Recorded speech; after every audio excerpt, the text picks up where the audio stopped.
चलिए हम लोग क्या देख रहे थे, हम लोग देख रहे थे कि इसको डिस्टेंस फार्मूला में, इसमें सेक्शन फार्मूला देख रहे थे। सेक्शन फार्मूला में हम लोग क्या देख रहे थे कि पी पॉइंट का कोऑर्डिनेट कैसे निकालते हैं। तो हमने यहाँ पे आप लोगों को बताया था कि ठीक है, ये हो गया ए पॉइंट, ये हो गया बी, पी पॉइंट एम और एन रेशियो में डिवाइड कर रहा है। यहाँ से यहाँ तक का डिस्टेंस क्या हुआ था हमारा, एक्स माइनस एक्स वन, और यहाँ से यहाँ तक का डिस्टेंस क्या हुआ था, एक्स टू माइनस एक्स। यहाँ देखो ऊपर यहाँ टोटल डिस्टेंस क्या है, वाई टू है, और यहाँ डिस्टेंस क्या है हमारा, y है। तो अगर मैं चाहूँ इनका डिस्टेंस लिखना तो किस तरीके से लिखेंगे, देखो यहाँ से यहाँ तक का डिस्टेंस, h से g का डिस्टेंस लिखना चाहें तो h से g का डिस्टेंस, तो y में से किसको माइनस कर देंगे, y1 को, y माइनस y1। अच्छा, b में से h का डिस्टेंस लिखना चाहें तो क्या लिखेंगे हम लोग, बोलिए, b से h का डिस्टेंस लिखना चाहें तो देखो यहाँ पे y2 है और यहाँ पे क्या है y, तो ये डिस्टेंस क्या हो जाएगा, y2 माइनस y। ठीक है, तो ये देखो AFP और PHB कैसा ट्रेंगल है, सिमिलर ट्रेंगल है। ठीक है, तो सिमिलर ट्रेंगल है, ये कैसा ट्रेंगल है, सिमिलर। तो सिमिलर ट्रेंगल है तो इनका साइड का रेशियो क्या होगा, इक्वल होगा। साइड का रेशियो क्या होगा, इक्वल। तो चलो हम लोग साइड का रेशियो लिखते हैं, AP अपॉन में, देखो A से P, इधर क्या लिखेंगे, P से B, तो इसका रेशियो हमने लिख लिया। अब इधर देखो इक्वल टू, ठीक है। अब देखो किसका रेशियो लिखेंगे, यहां से यहां तक का रेशियो लिखेंगे, ठीक है, AF, तो AF लिख लिया हमने। फिर उसके बाद हम लोग क्या लिखेंगे, यहां से P से H, तो क्या लिख लेंगे हम लोग, P अपॉन में H, ये लिख लिया, ठीक है, PH हो गया। अब उसके बाद क्या करना है हमें, ये y वाले का रेशियो लिखते हैं। तो y वाले का रेशियो लिखे तो बताओ, ये y माइनस वाई वन था तो ये भी क्या था, y माइनस वाई वन, तो y माइनस वाई वन था। ठीक है, तो इसका नेमिंग क्या है, पी एफ अपॉन में क्या लिखेंगे हम लोग, PF अपॉन में क्या लिखेंगे, यहां से यहां तक BG, ये क्या था हमारा BG, तो हम लोग क्या लिखेंगे, BH लिखेंगे, क्या लिखेंगे, BH। ठीक है, तो अब बताओ AP का क्या था M, PB का क्या था N, AF का डिस्टेंस देखो क्या लिखा हुआ है, AF का डिस्टेंस क्या है, x2 माइनस एक्स वन, तो क्या लिख देंगे हम लोग, x2 minus x one upon में। ठीक है, इसके बाद क्या लिखेंगे हम लोग, इधर इसका डिस्टेंस क्या होगा, देखो ये x2 माइनस एक्स था तो x2 माइनस एक्स ये भी होगा, तो हमारा क्या होगा, x2 माइनस, सॉरी ये यहाँ पे थोड़ा सा गलती हो चुका है, यहाँ पे क्या लिखेंगे हम लोग, x माइनस एक्स वन, क्या लिखेंगे हम लोग, x माइनस एक्स वन। ठीक है, ये CD था, EFG था। ठीक है, तो ये हमारा क्या था, x माइनस एक्स वन। ठीक है, x माइनस एक्स वन, तो हमने यहाँ पे क्या लिखूंगा, x माइनस एक्स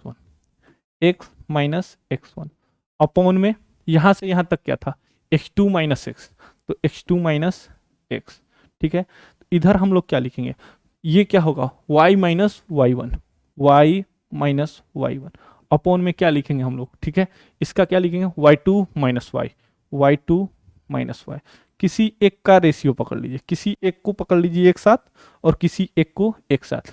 मान लीजिए हम लोग इसको साथ में ले लिए, तो बताइए m अपॉन में n इक्वल टू क्या होगा, x minus x one upon में x2 माइनस एक्स, तो चलिए मल्टीप्लाई कर दीजिए, क्रॉस मल्टीप्लाई, तो क्या होगा, m x2 minus m x। ठीक है, उसके बाद देखिए इधर करेंगे मल्टीप्लाई, तो n x minus n x1, ये हमारा हो जाएगा। अब हमें क्या करना है, अब देखिए ये mx को एक साइड लेके आते हैं राइट हैंड साइड की तरफ, ये nx। ठीक है, ये हमने लिख लिया। अब देखो इधर क्या लिखा हुआ है, mx2, तो mx2 लिख दिया। ठीक है, अब देखो ये माइनस nx है तो इधर आएगा तो क्या होगा, प्लस nx1, तो देखो यहाँ पे क्या कॉमन आएगा, x कॉमन ले लेंगे तो क्या आएगा, m प्लस n, इधर क्या आएगा, mx2 प्लस nx1। तो एक बात बताओ, अगर x को वैसे ही रहने दे, क्योंकि हमें x कोऑर्डिनेट फाइंड करना था, तो ये क्या हो जाएगा हमारा, mx2 प्लस nx1 अपॉन में m plus n equal to x, तो ये हमारा x कोऑर्डिनेट आ गया। तो हमें क्या मिला यहाँ से, एक्स कोऑर्डिनेट मिला। एक्स कोऑर्डिनेट क्या मिला है, M X two plus N X one upon में एम प्लस एन। तो इसी चीज को हम लोग लिखते हैं। देखिए तो हमें यहां से क्या मिला कि अगर कोई लाइन है, ये पॉइंट ए है, ये बी है, ठीक है, इसका कोऑर्डिनेट x1 कॉमा y1 है और इसका कोऑर्डिनेट x2 कॉमा y2 है, ठीक है, और कोई point P m ratio n में डिवाइड कर रहा है और इसका कोऑर्डिनेट x कॉमा y चाहिए हमें, तो x इक्वल टू किसी भी पॉइंट का कोऑर्डिनेट x कॉमा y का फॉर्मूला क्या हो जाएगा हमारा, m x2 plus n x1 upon में m plus n comma my2 plus ny1 upon में m प्लस n। तो ये हमारा क्या निकल के आ जाएगा, ये हमारा क्या निकल करके आ जाएगा,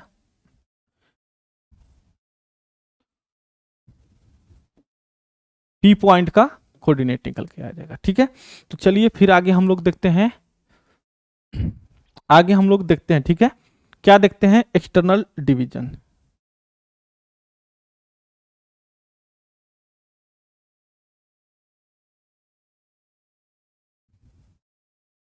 एक्सटर्नल डिवीजन, देखिए एक्सटर्नल डिवीजन में क्या होता है, एक्सटर्नल डिवीजन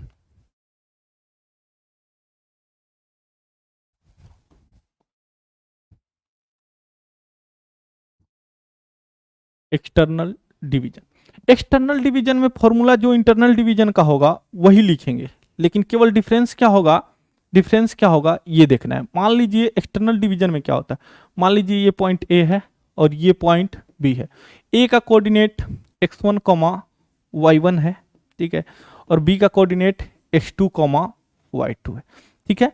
अब देखिए एक पॉइंट, ठीक है, P जो कि आउटसाइड में है, P आउटसाइड में है लाइन के, तो हम AB को अगर प्रोड्यूस करेंगे तो ये कहाँ कट करेगा, एक्सटर्नल में, बाहरी साइड में, ठीक है। तो यहां से यहां तक का डिस्टेंस हम लोग क्या ले लेंगे, m, इसी को m रेशियो बोलेंगे, और यहां से यहां तक का n। तो इंटरनल डिवीजन का ही फॉर्मूला अप्लाई करेंगे, लेकिन केवल क्या चेंजिंग आएगा, किसी m के जगह पर m या n, m और n में साइन चेंज कर देंगे, क्या करेंगे, साइन चेंज करेंगे। तो देखिए हम लोग क्या लिखेंगे, P पॉइंट का कोऑर्डिनेट लिखना है x, y, तो फॉर्मूला में क्या चेंजिंग आएगा, ये देख लीजिए, x, y, तो हम लोग क्या लिखते थे, mx2, ठीक है, प्लस लिखते थे, तो प्लस के जगह पर क्या लिख दें, n के आगे माइनस लगा दें, ठीक है, x1 अपॉन में क्या लिखेंगे, m और माइनस n, ठीक है। तो यहाँ n में चेंजिंग किए हैं, ठीक है। अब देखिए ये हमारा क्या था, ये हमारा x कोऑर्डिनेट लिखाया, ठीक है, x कोऑर्डिनेट लिखाया है, ठीक है। अब हमें क्या लिखना है, अब हमें लिखना है y कोऑर्डिनेट, तो क्या लिखेंगे, my2 माइनस ny1 अपॉन में m माइनस n, ऐसे लिख दी, ये हो जाएगा। या आप ऐसे भी लिख सकते हैं, m के चेंजिंग के जगह पर n का चेंजिंग, n के चेंजिंग के जगह पर m का चेंजिंग कर सकते हैं, तो क्या लिख सकते हैं, minus mx2 plus nx1 upon में माइनस m प्लस n, ऐसा लिख सकते हैं। या क्या लिख सकते हैं, minus my2 plus ny1 upon में क्या लिख सकते हैं, माइनस m प्लस n। इन दोनों फॉर्मूला में से कोई भी आप अप्लाई कर सकते हैं। तो ये हमारा क्या आ गया, एक्सटर्नल डिवीजन का। चलिए फटाफट आगे बढ़ते हैं हम लोग। एक्सटर्नल डिवीजन के बाद हम लोग देखते हैं mid point theorem. Mid point theorem पढ़ाओ कि नहीं ना, हाँ, mid point theorem, mid point theorem, mid point theorem. अब देखिए मिड पॉइंट थ्योरम में क्या होता है, इस चीज को हम लोग देखते हैं। अब मिड पॉइंट थ्योरम में मान लीजिए हमारा ये पॉइंट ए है, ठीक है, ये पॉइंट बी है, इसका कोऑर्डिनेट वही पुरानी बातें लिखना है, x1 y1 और यहाँ x2 y2। लेकिन यहाँ पे जो हम लोग लिखते थे कि P पॉइंट जो था हमारा, P पॉइंट कहीं पे भी कट कर रहा था, P पॉइंट कहीं पे कट कर रहा था, लेकिन इस बार P क्या होगा, AB के बीच में होगा। कहाँ पे होगा, मिड में। कहाँ पे होगा, मिड में।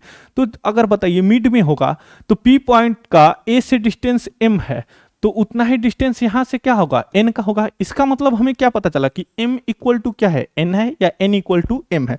तो हम लोग फॉर्मूला जो अप्लाई करते थे इंटरनल डिवीजन का वही अप्लाई करेंगे, ठीक है। तो अप्लाई करते हैं और इसको डिराइव करते हैं। तो देखिए इंटरनल डिवीजन p पॉइंट का मान लीजिए कोऑर्डिनेट x, y है, तो हमें p पॉइंट का कोऑर्डिनेट निकालना है x, y।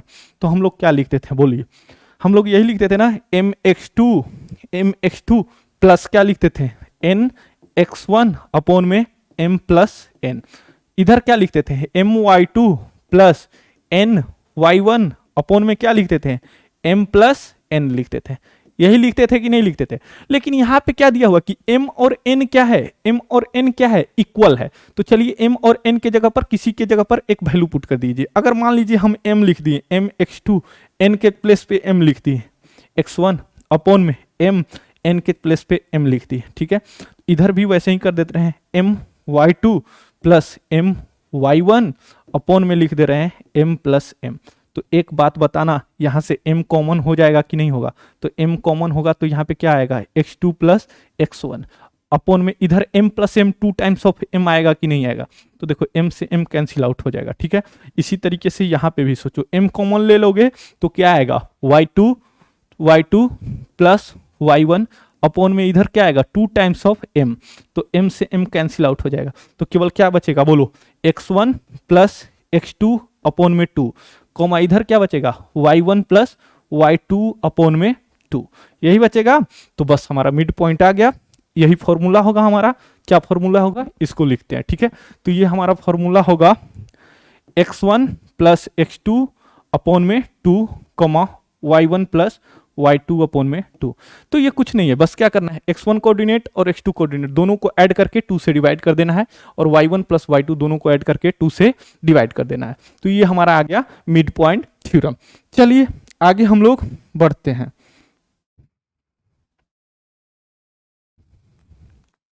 आगे हम लोग देखेंगे सेंट्रॉयड देखेंगे, सेंट्रॉयड क्या होता है। तो चलिए अब जल्दी जल्दी हम लोग केवल देखते हैं, डेरिवेशन हमारे काम का नहीं है, हमारे काम का है फॉर्मूला। तो हम लोग केवल देखेंगे फॉर्मूला। चलिए सेंट्रॉयड देखते हैं, सेंट्रॉयड के बारे में देखते हैं। सेंट्रॉयड क्या होता है, सेंट्रॉयड नेक्स्ट हेडिंग है हमारा सेंट्रॉयड। आइए सेंट्रॉयड के बारे में बात करते हैं। सेंट्रॉयड कैसे होता है, क्या होता है, इसको हम लोग देखेंगे। तो चलिए जब भी हम लोग देखेंगे, मान लीजिए ये हमारा ट्रेंगल है, ये हमारा ट्रेंगल है ए बी सी, ठीक है। अच्छा, आप लोगों को पता होगा मेडियन क्या होता है, मेडियन क्या होता है, ठीक है। ये जो है लाइन, ये क्या करेगा, इसको 2 पार्ट में डिवाइड करेगा। तो बताओ यहाँ पे मैंने अगर डी पॉइंट लिख दिया तो ए डी क्या है, मेडियन है, ठीक है, ए डी मेडियन है। और यहाँ से अगर मैं खींच दूं तो यहाँ पे ई लिख देता हूं, तो ये बी ई क्या है, मेडियन है, ठीक है ना। इसको इक्वल पार्ट में क्या करेगा, साइड को डिवाइड कर देगा। और इधर से मैं मेडियन खींचूंगा तो इधर आएगा, इसको एफ पॉइंट दे देता हूं, तो ये इसको डिवाइड करेगा। तो जो सेंट्रॉयड बनेगा उसको हम लोग जी से डिनोट करते हैं। और सेंट्रॉयड होता क्या है, देखो ये क्या है, हमारा इंटरसेक्शन पॉइंट है। क्या है, इंटरसेक्शन पॉइंट है, किसका, मेडियन का, ठीक है। ये क्या है, इंटरसेक्शन पॉइंट। तो हम लोग क्या लिखें, सेंट्रॉयड इज द इंटरसेक्शन, या इंटरसेक्शन लिखने के अच्छा है कंकुरेंसी लिख दे, कंकुरेंसी लिख दे, concurrency of the median, and it is denoted by, and it is denoted by जी, ठीक है। तो चलिए जी से डिनोट कर दिए। मान लीजिए ए का coordinate x1 comma y1, x1 comma y1, और बी का कोऑर्डिनेट है x2 कॉमा y2, ठीक है, हमने लिख लिया। और सी का कोऑर्डिनेट है x3 कॉमा y3। तो आप बताओ सेंट्रॉयड का फॉर्मूला क्या होता है। मैं यहाँ पे एक्सप्लेन नहीं कर रहा हूँ, केवल फॉर्मूला लिख दे रहा हूँ, एक्सप्लेनेशन बाद में हम लोग सीखेंगे।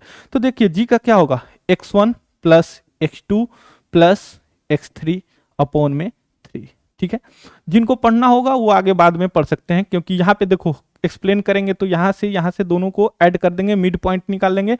यहाँ से मिड पॉइंट निकालने के बाद ये सेंट्रोइड क्या होता है, मीडियन को 2:1 में डिवाइड करता है, वैसे हम लोग फाइंड कर सकते हैं। लेकिन अभी हमें केवल फॉर्मूला सीखना है, ठीक है, x, y। तो देखो x1 x2 plus x3 upon में 3 होगा, इधर क्या होगा y1 plus y2 plus y3 upon में 3, ठीक है। तो ये हमारा सेंट्रोइड आ चुका है, ठीक है। चलिए सेंट्रोइड के बाद आगे हम लोग बात करते हैं, सेंट्रोइड के बाद बात करते हैं हम लोग ऑर्थो सेंटर की, ऑर्थो सेंटर की, ऑर्थो सेंटर। ऑर्थो सेंटर को हम लोग डिनोट करते हैं H से। तो आइए ऑर्थो सेंटर की फटाफट बात करते हैं, आधे 10-15 मिनट में इसको समाप्त करते हैं टॉपिक को। ऑर्थो सेंटर क्या है आइए देखते हैं। मान लीजिए ये हमारा ट्रायंगल, ये हमारा हो गया A, ये हो गया B और ये हो गया C, ठीक है।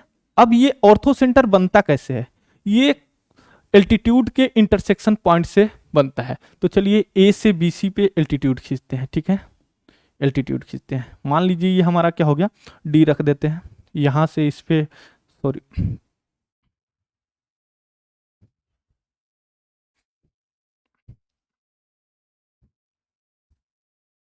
मान लीजिए ये A B C लिखते हैं, ठीक है। अब देखो यहां से हम एल्टीट्यूड ड्रॉ किए इधर, यहां से एल्टीट्यूड ड्रॉ किए इधर और इससे एल्टीट्यूड ड्रॉ किए इधर, ठीक है। तो ऑर्थो सेंटर मिलता है, ठीक है। ये क्या होगा हमारा, ये हमारा क्या होगा, ऑर्थो सेंटर क्या होता है, इसको लिखते हैं orthocentre. Orthocentre is the concurrency of the concurrent point of the altitude, ठीक है। तो ये हमारा क्या मिल गया, ऑर्थो सेंटर मिल गया, ठीक है। तो हमने इसके पहले वाले स्लाइड में ये एक चीज आप लोग को बताना था कि जो सेंट्रोइड होता है वो क्या होता है, सेंट्रोइड क्या करता है, यहाँ पे नोट लिख लेना है कि सेंट्रोइड क्या करता है, सेंट्रोइड divides the median 2:1। इस बात को याद कर लेना है, वेरी वेरी इंपॉर्टेंट है। चलिए अब सेंट्रोइड के बाद ऑर्थो सेंटर हम लोग देख लिए, ठीक है। ऑर्थो सेंटर के बाद हम लोग सरकम सेंटर देखेंगे, क्या देखेंगे, सरकम सेंटर। चलिए नेक्स्ट पॉइंट है हमारा सरकम। अच्छा चलिए एक ऑर्थो सेंटर का फॉर्मूला भी लिख लेते हैं, ऑर्थो सेंटर का फॉर्मूला भी लिख लेते हैं। देखो ऑर्थो सेंटर का फॉर्मूला क्या होगा हमारा, ठीक है। मान लो अगर ये x1 है, ठीक है, ये y1 है, ठीक है, ये x2 है, ये y2 है, ये x3 है, ये हमारा y3 है, ठीक है। अब देखो ये एंगल A हो गया, ये एंगल B और एंगल C। तो ऑर्थो सेंटर का कोऑर्डिनेट निकालना है x, y। तो ऑर्थो सेंटर का कोऑर्डिनेट निकालने के लिए हम लोग फॉर्मूला याद यूज करेंगे, ठीक है। और सॉरी ऑर्थो सेंटर को h से डिनोट करते हैं।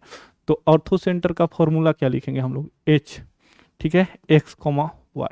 तो देखिए x का जगह पर लिख रहे हैं, ठीक है ना, x1 tan, ठीक है, 2a, ठीक है, plus x2 tan 2b plus x3 tan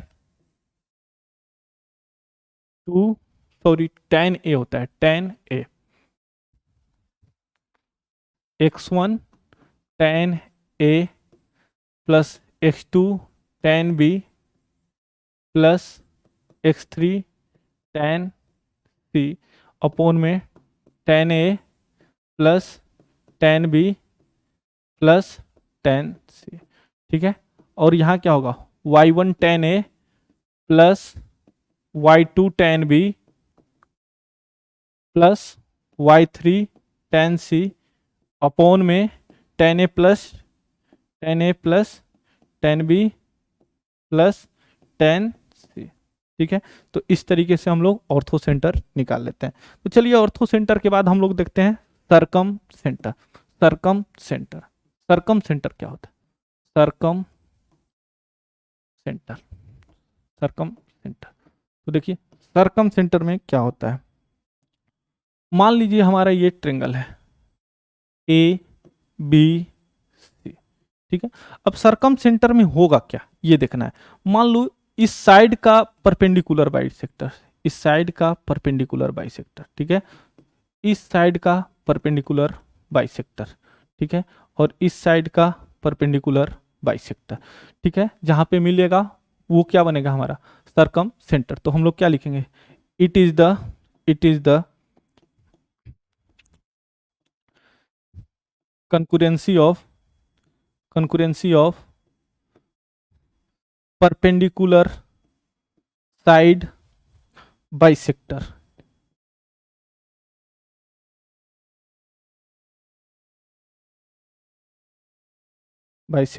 ठीक है, it is the concurrency of perpendicular bisector, ठीक है।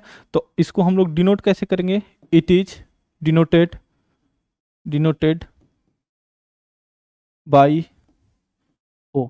अच्छा, अब ये हमारा क्या हुआ, सरकम क्या हुआ, ये ओ को क्या बोलेंगे हम लोग, ओ क्या है हमारा सरकम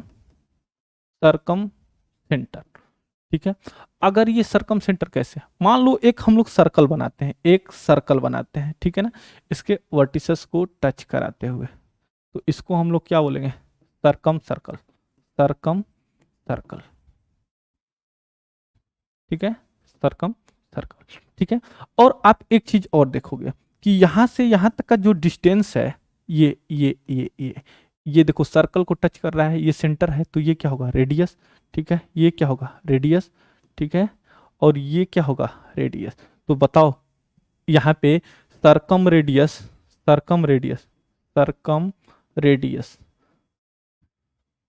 आर है, ठीक है, आर है। तो आर इक्वल टू यहाँ पे एक फॉर्मूला यूज होता है बहुत बार, O A equal to O B equal to O C, ये बहुत ही इंपॉर्टेंट चीज है।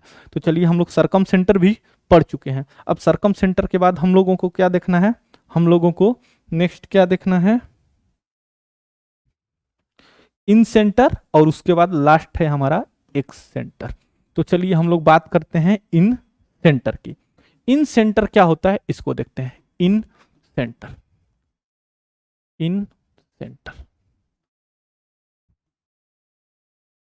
ठीक है, इन सेंटर को आई से डिनोट करते हैं, ठीक है। अब देखिए इन सेंटर में क्या होता है, सबसे पहले हम लोग ट्रेंगल बनाएंगे, ए बी सी, ठीक है, ये हमारा क्या हुआ ट्रेंगल हो गया ए बी सी। अब देखो इसमें क्या करते हैं हम लोग, अगर ये एंगल का इंटरनल बाइसेक्टर और इस एंगल का इंटरनल बाइसेक्टर और इस एंगल का इंटरनल बाइसेक्टर जहां पे मैच करेगा, जहां पे कट करेगा, उसको हम लोग क्या बोलते हैं इन सेंटर। तो हम लोग क्या लिखेंगे, अगर इसके बारे में लिखना चाहें तो क्या लिखेंगे, इन सेंटर क्या है, incentre is the concurrent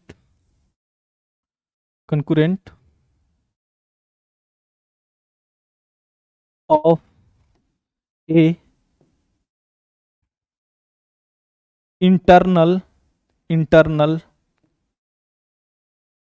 angle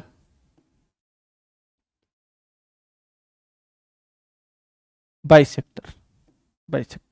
तो देखो इसको हम लोग आई से डिनोट करते हैं। अच्छा एक चीज और देख लो, इसका फॉर्मूला क्या होगा, मान लो ये हमारा ए के सामने का ये साइड जो बीसी का लेंथ होगा वो क्या होगा ए, और एसी का लेंथ क्या होगा बी, और सी का लेंथ क्या होगा सी, ठीक है, ठीक है, इस तरीके से लिख देंगे। और इसका कोऑर्डिनेट क्या होगा x1 y1, ठीक है, इसका कोऑर्डिनेट क्या होगा x2 y2, और सी का कोऑर्डिनेट क्या होगा x3 y3। तो चलो हम लोग को अगर इन सेंटर का फॉर्मूला लिखना है x, y, तो कैसे लिखेंगे, ठीक है। अब देखो इसका फॉर्मूला होता है ax1 plus by1 plus ax1 plus bx2 लिखेंगे, ठीक है ना, x कोऑर्डिनेट का लिख रहे हैं तो x2 लिखेंगे, प्लस cx3 अपॉन में a प्लस बी प्लस सी। ये हमारा x कोऑर्डिनेट हो गया, ये हमारा x कोऑर्डिनेट, और y कोऑर्डिनेट क्या होगा ay1 plus by2 plus cy3 upon में ए प्लस बी प्लस सी। तो ये हमारा इन सेंटर का फॉर्मूला हुआ, अप्लाई कर लेंगे। ठीक है, चलिए लास्ट हमारा टॉपिक आ गया। वो लास्ट हमारा टॉपिक क्या है? X centre. एक्स एक्स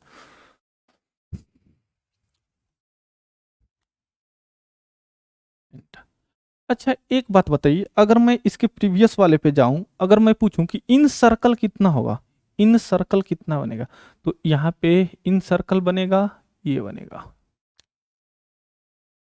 ठीक है ना, इन सर्कल बन सकता है। चलिए फिर हम लोग लास्ट टॉपिक पे चलते हैं, एक्स सेंटर की तरफ। तो देखिए एक्स सेंटर क्या होता है। एक्स सेंटर क्या होता है, अगर मान लो ये हमारा ऐसे बन गया ए बी सी, ठीक है, और ए का कोऑर्डिनेट है x1 कॉमा y1, ए का कोऑर्डिनेट है x1 कॉमा y1, और बी का कोऑर्डिनेट है x2 कॉमा y2, ठीक है, और सी का कोऑर्डिनेट है x3 कॉमा y3। ठीक है, ये हम लोग लिख लेते हैं। ठीक है, ये हुआ। उसके बाद हम लोग क्या करेंगे, देखिए उसके बाद हम लोग क्या करेंगे, अब देखिए ये एक सेंटर बनता है। अगर इस लाइन को हम लोग इधर कर दें, इधर थोड़ा एक्सटेंड कर दें, प्रोड्यूस कर दें, इसको इधर प्रोड्यूस करते हैं, मान लो इसको इधर प्रोड्यूस, इसको इधर, इसको थोड़ा सा इधर, ठीक है, ऐसे सीधा है। ठीक है, ये ऊपर गया और इधर गया। तो एक बात देखो, ये क्या हुआ हमारा, ये इंटरनल एंगल हुआ, लेकिन ये क्या हुआ हमारा, एक्सटर्नल एंगल हुआ। तो यहां से हम लोग एक एक्सटर्नल एंगल बाइसेक्टर, और एक यहां से एक्सटर्नल एंगल बाइसेक्टर, और एक यहां से, ये देखो ये हमारा होगा internal angle bisector, internal angle bisector. तो जब यहाँ पे ये तीनों मिलेगा तो ये किससे बना होगा, दो एक्सटर्नल एंगल बाइसेक्टर से और एक इंटरनल एंगल बाइसेक्टर से। तो यहाँ पे हमारा क्या बनेगा, I1। ठीक है, एक्सटर्नल एक्स सेंटर I1। तो इसमें एक्स सेंटर कितना बनेगा, इसमें 3 एक्स सेंटर बनेगा। ठीक है, चलो अभी इसको भी देख लेते हैं। तो बताइए, यहाँ पे थोड़ा सा देखते हैं इस वाले में। तो देखो इसका एक्सटर्नल एंगल बाइसेक्टर, इसका एक्सटर्नल एंगल बाइसेक्टर। ठीक है, फिर यहां से एक इंटरनल एंगल बाइसेक्टर ले लेते हैं। ठीक है, तो यहाँ पे क्या बनेगा, I2। ठीक है, अब देखो यहां से एक्सटर्नल एंगल बाइसेक्टर, यहां से एक्सटर्नल एंगल बाइसेक्टर, और यहां से एक इंटरनल एंगल बाइसेक्टर। तो यहाँ क्या बनेगा, I3। तो यहाँ पे एक्स सेंटर कितना बनेगा, 3 एक्स सेंटर बनेगा। ठीक है, तो इन एक्स सेंटर को I1 I2 I3 से डिनोट कर दिए। तो अब बताइए, एक्सटर्नल जो एक्स सेंटर है वो क्या है, ट्रेंगल के बाहर है कि अंदर है, ट्रेंगल के बाहर है। तो हमेशा याद रखिएगा एक्स सेंटर ट्रेंगल के बाहर बनेगा। अच्छा, कितना सर्कल बनेगा, एक्स सर्कल कितना बनेगा, एक्स सर्कल। तो देखो एक सर्कल ऐसे बनेगा, ठीक है, जिसका सेंटर I होगा। एक सर्कल कैसा बनेगा, मान लो इसको टच करते हुए, इसको टच करते हुए ऐसे बनेगा। ठीक है, 2 सर्कल हो गया। और एक सर्कल कहाँ से बनेगा, ऐसे इसको टच करते हुए, ट्रेंगल के साइड को टच करते हुए यहाँ पे बनेगा। तो टोटल हमारा एक्स सेंटर कितना बनेगा, 3 एक्स सेंटर बनेगा। अगर इसका साइड देखें तो ये यहाँ से यहाँ तक का लेंथ ए होगा, इसका लेंथ बी होगा, इसका लेंथ सी होगा। तो एक्स सेंटर का फॉर्मूला भी लिख लेते हैं। लास्ट हो गया हमारा टॉपिक। चलिए, तो देखिए एक्स सेंटर का क्या लिखेंगे, अगर पी पॉइंट लिखना है, एक्स कोऑर्डिनेट वाई कोऑर्डिनेट का, तो यहाँ पे इन सेंटर टोटल हमारा कितना आएगा, 3 आएगा। तो अगर हम लोग क्या लिखेंगे, I1, तो I1 का लिखना है। तो देखो I1 में क्या लिखेंगे हम लोग, एक्स सेंटर लिख रहे हैं, एक्स कोऑर्डिनेट और वाई कोऑर्डिनेट। तो हम लोग क्या लिखेंगे, इधर देखते, देखो -a x1 plus b x2 plus c x3 upon में क्या लिखेंगे, -a plus b plus c। ठीक है, फिर क्या लिखेंगे, comma -a y1 plus a y2 plus a y3 upon में क्या लिखेंगे, -a plus b plus c।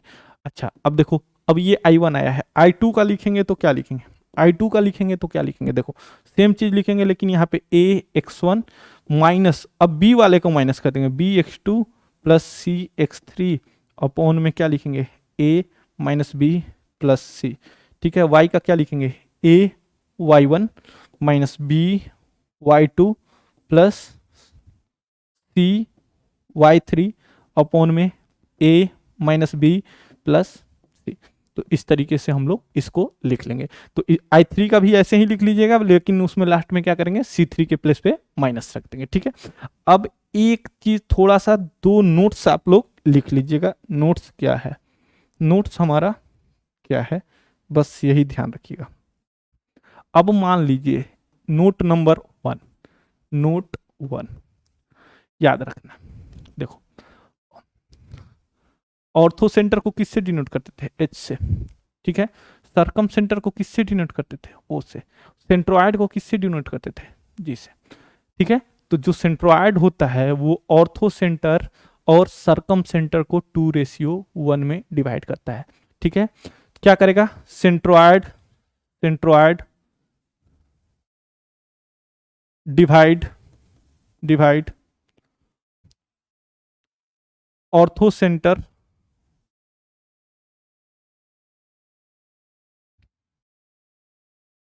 Ortho centre and circumcentre, सरकम centre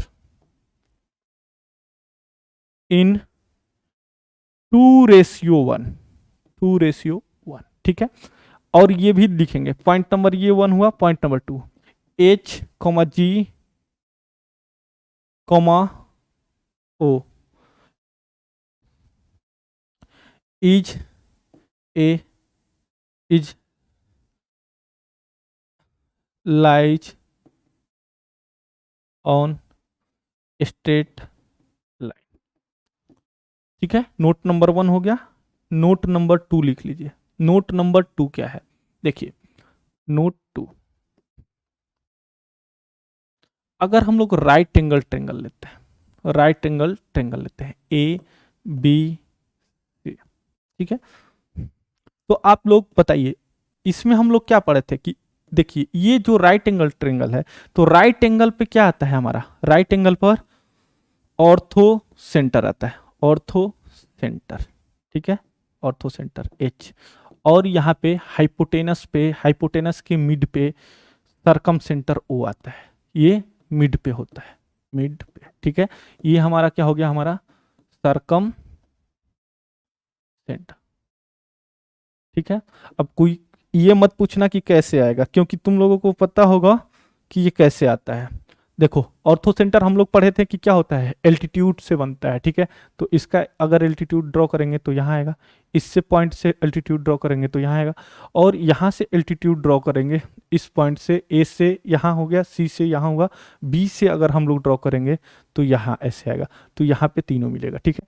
और ये सरकम सेंटर है, तो सरकम सेंटर पता ही है कि ये क्या होता है? मिड पॉइंट पे आएगा, तो ये मिड पॉइंट पे होगा। तो इस बात को, अब एक लास्ट नोट है जिसको याद रखना है, वो क्या है हमारा? उस चीज को ध्यान रखना। Note number 3, very very important. अगर ये ट्रेंगल इक्विलेटरल है, ट्रेंगल ए बी सी कैसा है? Equilateral triangle, lateral triangle. तो आप लोग को ये याद रखना है, इक्विलेटरल ट्रेंगल में क्या होता है? केवल एक सेंटर को छोड़ दीजिए, एक सेंटर को छोड़ दीजिए, तो सेंट्रोइड, सेंट्रोइड इन सेंटर,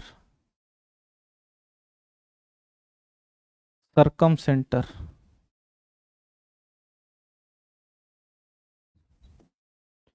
ठीक है, ऑर्थो सेंटर,